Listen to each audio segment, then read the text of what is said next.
ലോക പരിസ്ഥിതി ദിനം കൊല്ലം താലൂക്ക് ലൈബ്രറി കൗൺസിലിന്റെ ആഭിമുഖ്യത്തിൽ ആചരിച്ചു. പബ്ലിക് ലൈബ്രറി ഗവേണിംഗ് ബോഡി അംഗം പ്രതാപൻ നായർ പരിപാടി ഉദ്ഘാടനം ചെയ്തു. കൊല്ലം താലൂക്ക് ലൈബ്രറി കൗൺസിലിന്റെ നേതൃത്വത്തിലാണ് ലോക പരിസ്ഥിതി ദിനാചരണം നടത്തിയത്.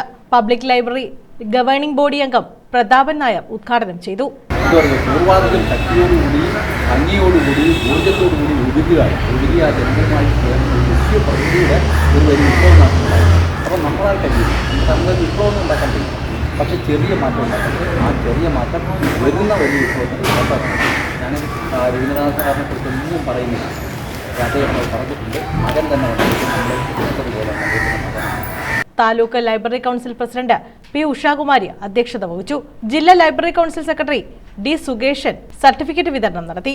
Taluk secretary advocate K P Sajinath, library council അംഗങ്ങളായ advocate Shanmukhadas, Mary Mini, P Unnikrishnapillai തുടങ്ങിയവർ പങ്കെടുത്തു.